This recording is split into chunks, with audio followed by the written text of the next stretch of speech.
Sindroma Renfield, një nga misteret gjenetike më të mëdha të njerëzimit. Ndiqeni me kujdes sepse këta njerëz ekzistojnë ende sot. Çfarë janë? Tani po ja u tregoj. Janë njerëz që pinë gjakun dhe kanë etje të madhe për gjak. Tani po ju tregoj një nga misteret që nuk është zgjidhur ende sot.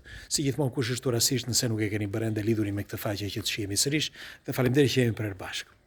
Në vitin 1992, një profesor doktor psikolog i quajtur Richard Neil po studionte disa pacient me disa dukuri vërtet të çuditshme. Njëri prej tyre nga këta pacientë ishte një 25 vjeçar. Ai 25 vjeçari ishte futur këtu pikërisht në këtë klinik thjesht një njeri normal, por pse e mbyllën aty brenda dhe pse e cilësuan psikopat. Dhe kjo është një nga pyetjet më të rëndësishme, sepse duhet të dini që njeriu ende sot nuk ka kuptuar gjenetikën, nuk ka kuptuar vetveten. Dhe si është e mundur që mund të kuptojë trurin e njeriut? Ky zotëri, pra ky një 25 vjeçar, kishte vite që ai e dini se çfarë bënte, priste pjesë të trupit të tij. Krahun, këmbën, kofshën dhe nxirrte gjak prej aty dhe pinte gjakun e tij. Pra nuk bezdiste njerëz, nuk shkonte që të vriste njerëz në rrugë, absolutisht jo.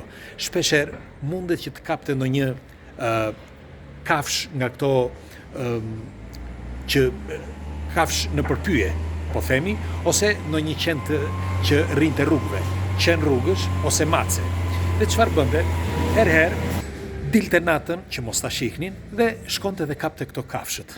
U merrte pak gjak dhe i linte të lira. Pra, jo se i vriste, nuk vriste as kafsh. Pra, ishte një njeri model, si mund të quhet. Mirë po ai kishte një problem dhe nuk ishte problemi i tij. Ky ishte një problem që dikush ja kishte injektuar.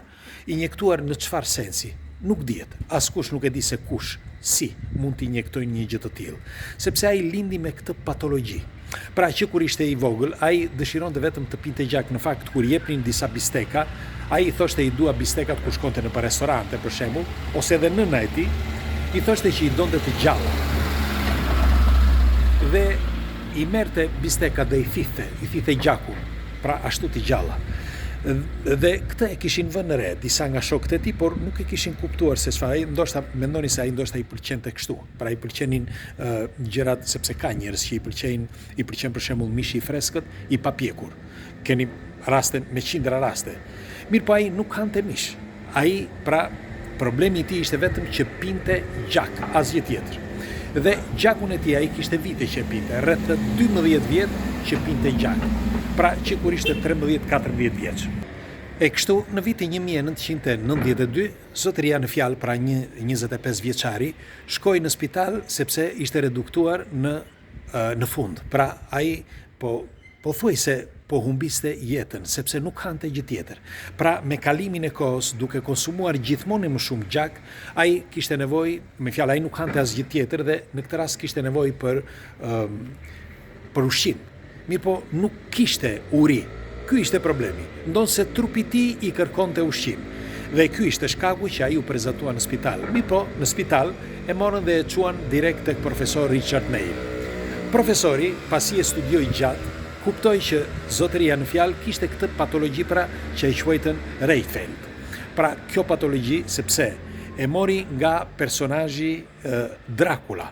Personazhi Dracula që padyshim shumë për jush para vitit 1990 ishte një tjetër Dracula, jo ai i filmave më vonë, por i njëjti personazh që pinte vetëm gjak.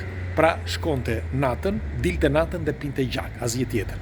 Zakonisht ky Renfield pinte gjak nga zverku i njerëzve. Në fakt, ç'është e vërteta, me kalimin e kohës, pasi u bë publik pra pikërisht kjo sindrom, kjo patologji, u zbulua se kjo pjesë këtu e pra në të dy anët e zverkut të njeriut, pra këtu dhe këtu janë pikat më kulminante. Në fakt thuhet që aty në disa tregime të lashta tregohet që ato janë zonat e vampirit ose zonat vampirike, sepse të vampirizmit, sepse mendohet që prej kohërave antike, që në kohën e Zeusit, ishte pikërisht Pelazgu i parë, ai i quajtur Likaoni, nëse mbani mend e kemi bërë edhe në misionin Enigma, që ishte le të themi njeriu ujk i pari. Ai hante njerëz, që është e vërteta, siç tregohet edhe për legjenda, pra Likaoni, por fillimisht ai u thithë gjakun këtu dhe tregohet që prej kohërave antike ka një vatër ose një zonë të caktuar, njeriu, pra në të dy anët, që është shumë delikate. Dhe nëse keni vënë, nëse edhe prek me dorë ose të puth dikush këtu, ndjen një ndjesi tjetër, është diçka tjetër. Në fakt, pikërisht për këtë, profesor Neil vendosi që ta quante pikërisht kështu, këtë patologji. Por çfarë ndodhi me të? Çfarë ndodhi më vonë? Me kalimin e kohës, ky djalë 25 vjeçar i filluan që t'i bënin injektime të ndryshme që të mund ta risillnin edhe njerë në statusin e mëparshëm, por ishte pamundur. Dhe kështu ai pas 8-9 viteve vdiq dal nga dal, sepse nuk mundej që trupi i tij, me fjalë trupi i tij nuk pranonte më ushqim.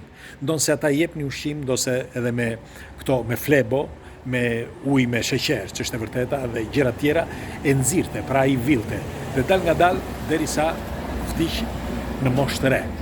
Tani, pas ti, pra pas këtij djaloshit 25 vjeçar, ka patur edhe qindra raste të tjera, por pyetja ime është sot me ju këtu. Pse nuk bëhen publike këto? Pse nuk thuhet? Dhe do t'ju them se përse. Sepse pretendohet që kjo nuk është një patologji, por është një pjesë e ADN-s nga ngjizja me një specie tjetër. Disa i quajnë jashtëtoksor, disa mendojnë që janë një specie tjetër që ekzistojnë këtu, ose i quajnë reptilian, sepse mendohet që reptilianët ndonse hanë edhe njerëz, por kryesisht u pinë gjakun. Në fakt, nëse keni vënë edhe gjarpri apo zhapit të mëdhenj, kur kapin gjahun, i thithin gjakun fillimisht dhe pastaj e hanë. Pra, për këto dhe të tjera, që atëherë askush nuk di një përgjigje të këtyre mistereve, sepse ende sot ka mbetur pezull kjo lloj patologjie. Në fakt, sindroma Reinfeldt ende sot është e pa kuptueshme për shkencën. Dhe unë doja t'ju pyesja juve, a keni patur raste të vajzave apo shoqe, qoftë shoqe, por edhe shok, kryesisht unë kam patur një shoqen tonë, me fjalë njohin të gjithë edhe shokët tanë, që ajo asaj i pëlqente gjithmonë të kafshonte këtu. Jo ta kafshonin, por të kafshonte ajo këtu. Dhe ndonse e bënte me shaka me shokët, shpeshherë disa edhe e larguan dhe nuk donin të rrinin më me të. Ajo kishte këtë ndjesi dhe dini se përgjigjen e saj kur e pyetëm ne se pse bënte kështu, sepse un kam etje për gjak, un dua vetëm gjak, asgjë tjetër, thoshte ajo. Ajo duke sikur të tjerët menduan se ishte shaka, un them se ishte e vërtet. Në fakt ajo shpeshherë pinte gjak nga këto mishrat që shkonte në restorante ose edhe në shtëpi kur gatuante. Pra gjak të freskët. Megjithatë, pres komentet tuaja nëse dhe ju keni hasur në raste të tilla dhe kalofshin ditë bukur.